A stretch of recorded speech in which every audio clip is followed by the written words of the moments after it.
In airport ground traffic surveillance systems, the detection of an aircraft and its head, RAIH, is an important task in aircraft trajectory judgment.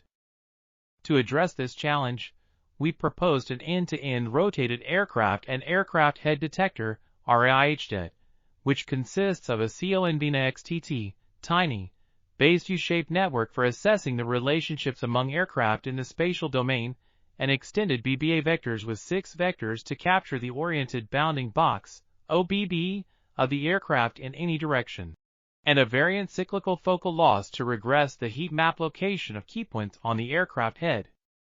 The results show that RAIH-Det outperformed other state-of-the-art rotated object and keypoint detectors on the dataplane dataset. This article was authored by Fei Song, Ruofei Ma, Tao Lei, and others.